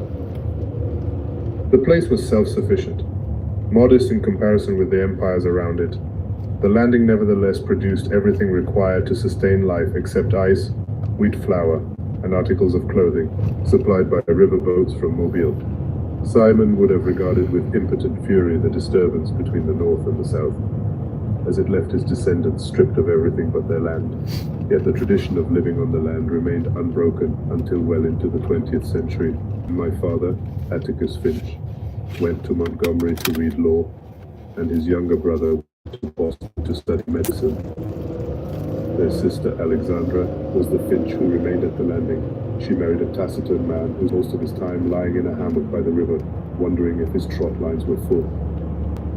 When my father was admitted to the bar, he returned to Macomb and began his practice. Macomb, some 20 miles east of Finch's Landing, was the county seat of Macomb County. Atticus's office in the courthouse contained little more than a hat rack, a spittoon, a checkerboard, and an unsullied code of Alabama. His first two clients were the last two persons hanged in the Macomb County Jail. Atticus had urged them to accept the state's generosity in allowing them to plead guilty to second-degree murder and escape with their lives, but they were Haverfords in Macomb County, a name synonymous with jackass. The Haverfords had dispatched Macomb's leading blacksmith in a misunderstanding arising from the alleged wrongful detention of a man, were imprudent enough to do it in the presence of 3 witnesses, and insisted that the son of a bitch had it coming to him was a good enough defense for anybody.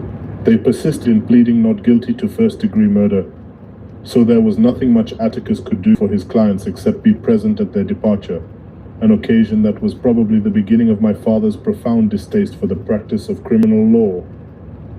During his first 5 years in Macomb, Atticus practiced economy more than anything. For several years thereafter, he invested his earnings in his brother's education. John Hale Finch was 10 years younger than my father, and chose to study medicine at a time when cotton was not worth growing. But after getting Uncle Jack started, Atticus derived a reasonable income from the law. He liked Macomb. He was Macomb County born and bred. He knew his people, they knew him, and because of Simon Finch's industry, Atticus was related by blood or marriage to nearly every family in the town. Macomb was an old town, but it was a tired old town when I first knew it. In rainy weather, the streets turned to red slop. Grass grew on the sidewalks. The courthouse sagged in the square. Somehow, it was hotter then. A black dog suffered on a summer's day. Bony mules hitched to Hoover carts flicked flies in the sweltering shade of the live oaks on the square. Men's stiff collars wilted by 9 in the morning. Ladies bathed before noon after their 3 o'clock naps, and by nightfall were like soft tea cakes with frostings of sweat and sweet talcum. People moved slowly then. They ambled across the square, shuffled in and out of the stores around it, took their time about everything. The day was 24 hours long, but seemed long. Okay, so you just testified that you can't de-escalate the situation until you have control of the situation, correct? Yes. Okay, and so did you do anything specifically to attempt to de-escalate the situation? Yes, I attempted to gain control of the situation to de-escalate it. And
was no hurry, for there was nowhere to go, nothing to buy, and no money to buy it with, nothing to see outside the boundaries of Macomb County. But it was a time of vague optimism for some of the people. Macomb County had recently been told that it had nothing to fear but fear itself. We lived on the main residential street in town, Atticus, Jem, and I, plus Calpurnia, our cook. Jem and I found our father satisfactory. He played with us, read to us, and treated us with courteous detachment. Calpurnia was something else again. She was all angles and bones. She was nearsighted. She squinted. Her hand was wide as a bed slat and twice as hard. She was always ordering me out of the kitchen, asking me why I couldn't behave as well as Jem when she knew he was older, and calling me home when I wasn't ready to come. Our battles were epic and one-sided. Calpurnia always won, mainly because Atticus always took her side. She had been with us ever since Jem was born, and I had felt her tyrannical presence as long as I could remember. Our mother died when I was 2, so I never felt her absence. She was a Graham from Montgomery. Atticus met her when he was first elected to the state legislature. He was middle-aged then. She was 15 years his junior. Jem was the product of their first year of marriage. 4 years later, I was born. And 2 years later, our mother died from a sudden heart attack. They said it ran in her family. I did not miss her, but I think Jem did. He remembered her clearly, and sometimes in the middle of a game he would sigh at length, then go off and play by himself behind the car house. When he was like that, I knew better than to bother him.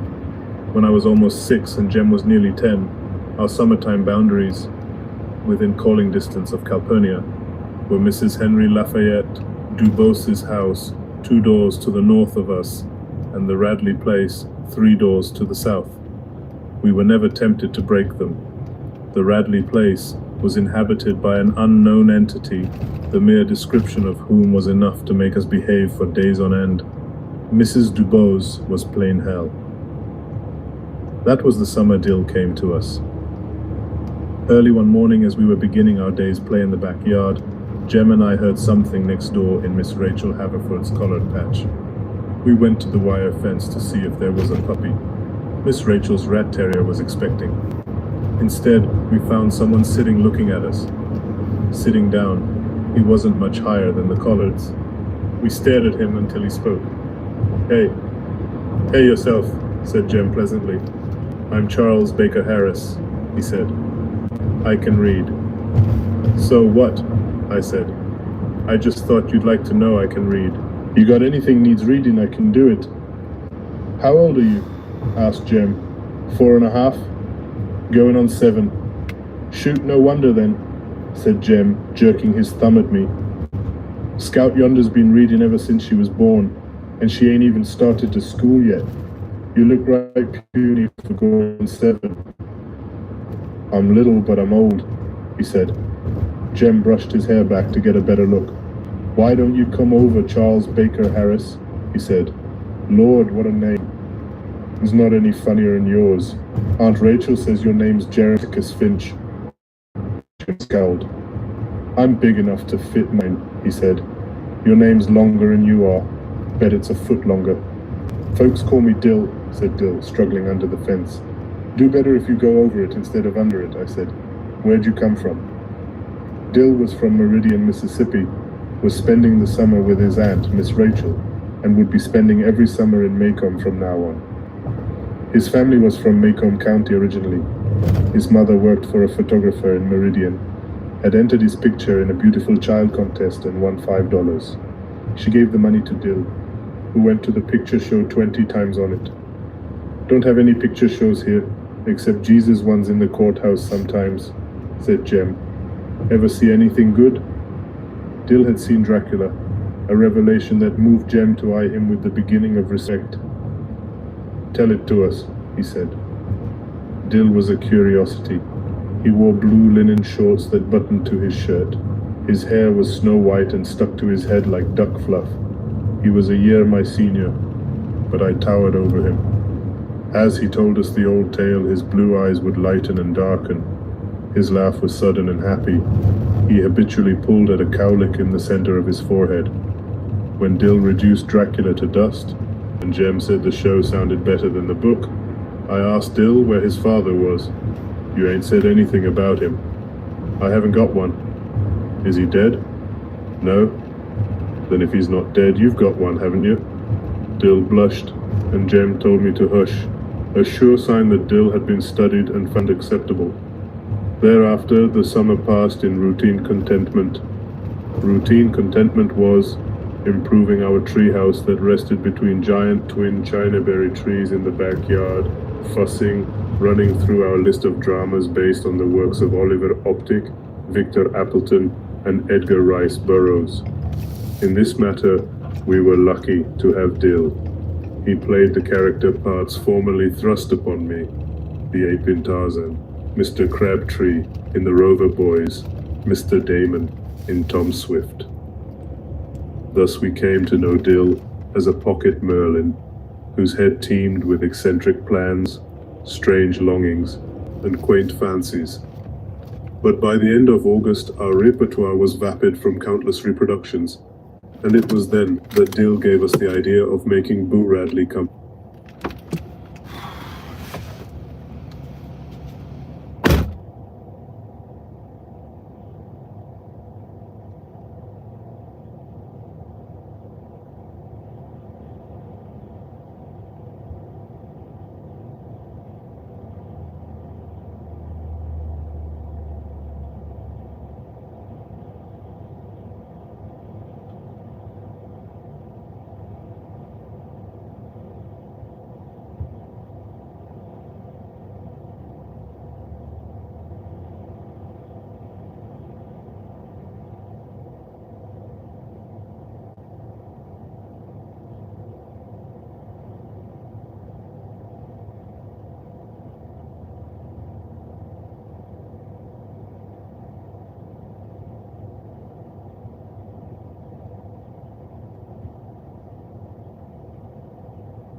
The Radley place fascinated Dill.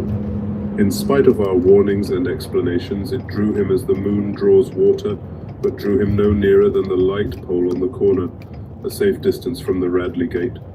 There he would stand, his arm around the fat pole, staring and wondering. The Radley place jutted into a sharp curve beyond our house. Walking south, one faced its porch. The sidewalk turned and ran beside the lot. The house was low, was once white with a deep front porch and green shutters, but had long ago darkened to the color of the slate-gray yard around it. Rain-rotted shingles drooped over the eaves of the veranda. Oak trees kept the sun away. The remains of a picket drunkenly guarded the front yard, a swept yard that was never swept, where Johnson grass and rabbit tobacco grew in abundance. Inside the house lived a malevolent phantom. People said he existed, but Jem and I had never seen him. People said he went out at night when the moon was down and peeped in windows. When people's azaleas froze in a cold snap, it was because he had breathed on them. Any stealthy small crimes committed in Macomb were his work. Once the town was terrorized by a series of morbid nocturnal events. People's chickens and household pets were found mutilated. Although the culprit was Crazy Eddie, who eventually drowned himself in Barker's Eddy, people still looked at the Radley place, unwilling to discard their initial suspicions. A Negro would not pass the Radley place at night. He would cut across to the sidewalk opposite and whistle as he walked. The Macomb school grounds adjoined the back of the Radley lot. From the Radley chicken yard, tall pecan trees shoot their fruit into the schoolyard, but the nuts lay untouched by the children. Radley pecans would kill you. A baseball hit into the Radley yard was a lost ball, and no questions asked. The misery of that house began many years before Jem and I were born. The Radleys, welcome anywhere in town, kept to themselves, a predilection unforgivable in Macomb. They did not go to church, Macomb's principal recreation, but worshipped at home. Mrs. Radley seldom, if ever, crossed the street for a mid-morning coffee break with her neighbors. and certainly never joined a missionary circle. Mr. Radley walked to town at 11:30 every morning and came back promptly at 12, sometimes carrying a brown paper bag that the neighborhood assumed contained the family groceries. I never knew how old Mr. Radley made his living. Jem said he bought cotton, a polite term for doing nothing, but Mr. Radley and his wife had lived there with their 2 sons as long as anybody could remember. The shutters and doors of the Radley house were closed on Sundays, another thing alien to Maycomb's ways. Closed doors meant illness and cold weather only. Of all days, Sunday was the day for formal afternoon visiting. Ladies wore corsets, men wore coats, children wore shoes. But to climb the Radley front steps and call, "Hey,"